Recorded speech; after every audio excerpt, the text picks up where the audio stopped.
आज मैं कुछ बैठ के योगासन दिखा रही हूँ। इस आसन से आपका वजन घट सकता है अगर आप डेली इसको सीधे तरीके से करेंगे तो। पहले हम अपने पैरों को फैला देती हूँ। ये घुटने के लिए भी बहुत अच्छा है।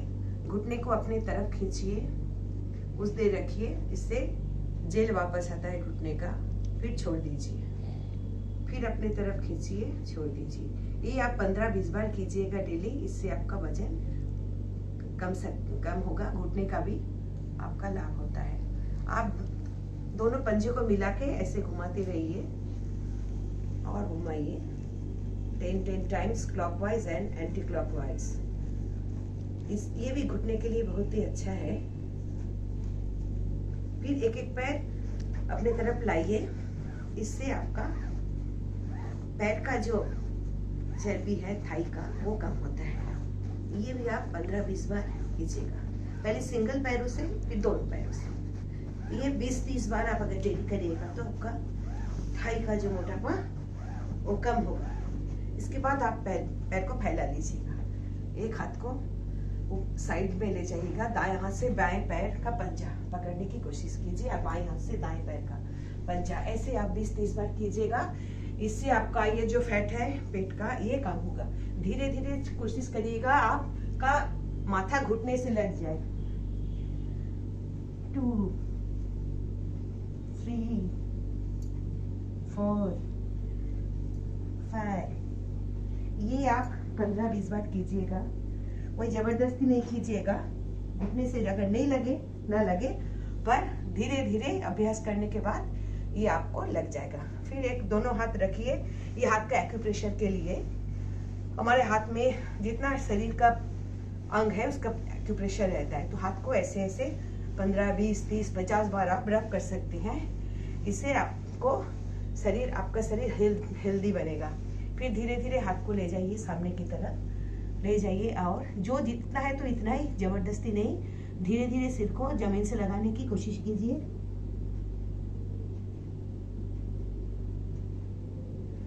श्वास लेते हुए वापस। ये डेली करने से दोनों पंजों को पकड़ के भी आप कर सकते हैं। सिर को लगाइए, कुछ देर रुकना है। घुटना सीधा रहेगा, कोई जबरदस्ती नहीं करेगा। जबरदस्ती करने से यहाँ पे एक्सीडेंट होने का चांस है, थाइज में लगने का। तो ऐसे ही आराम से इतना है तो इतना ही कीजिएगा। कोई इतना झुक सकता है इतना ही झुकेगा, पूरा झुक सकते हैं पूरा झुकेगा। धीरे धीरे पैर को लाइए, मिलाइए फिर से। फिर हम करेंगे जानुसिरासन। जानुसिरासन के लिए एक पैर सीधा रहेगा, एक पैर मुड़ा रहेगा, थाई में टच होगा। धीरे धीरे सांस लेते हुए लंबाई दीजिए अपने आप को। फिर कमर से आगे की तरफ झुकिए, झुकते जाइए और आगे पैर पंजे के आगे हाथ को ले जाइए, पंजे को पकड़िए और माथे को लगाने की कोशिश कीजिए घुटने से। और कोहनियां जमीन से लगी रहेगी।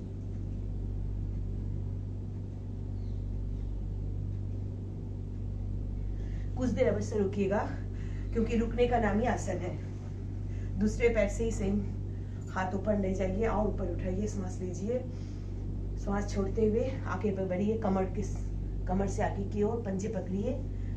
एड़ी भी पकड़ सकते हैं। दोनों कोने को जमीन से लगाइए, सिर को घुटने से लगिए। जानुसिरासन। धीरे धीरे सांस भरते हुए वापस।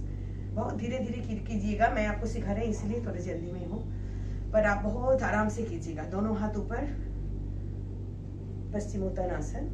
श्वास लीजिए, श्वास छोड़ते छोड़ते आइए, घुटना सीधा, पंजे को पकड़िए, सिर को लगाने की कोशिश कीजिए घुटने से।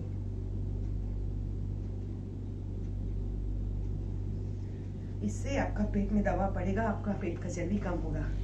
धीरे धीरे आप बैठ जाइए वज्रासन में। वज्रासन के बाद आप उष्ट्रासन में आइए। ये भी आपके रीढ़ के लिए बहुत अच्छा। मैं घूम के दिखा रही हूँ। पहले आपके दोनों अंगूठे मिलाइए, पीछे स्पाइनल कॉर्ड के पीछे रखिए, कमर धीरे धीरे पीछे ले जाइए। जो जितना झुक सकते हैं उतना झुकिए। फिर से एक हाथ पंजे में रखिए, दाएं हाथ, फिर बाएं हाथ भी पंजे में रखिए और घुटने से कमर तक का भाग सीधा रहेगा। सर्वाइकल का प्रॉब्लम नहीं होने से गर्दन को पीछे ले जा सकते हैं आप।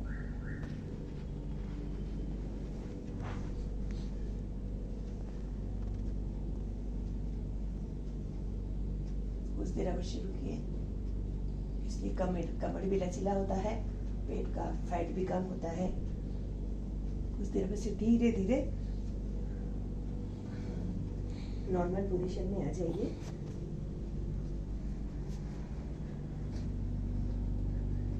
इसके बाद आपको दिखाएंगे दोनों पैर को शशांकासन का दूसरा भाग, दोनों थाई को खोलिए। महिलाओं के लिए बहुत अच्छा आसन है।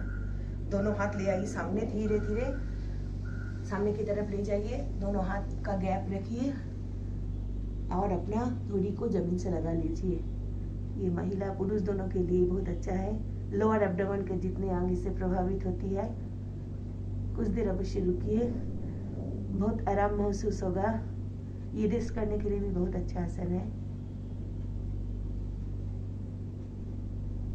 धीरे धीरे वापस आइए, दोनों मुड़िए। धन्यवाद।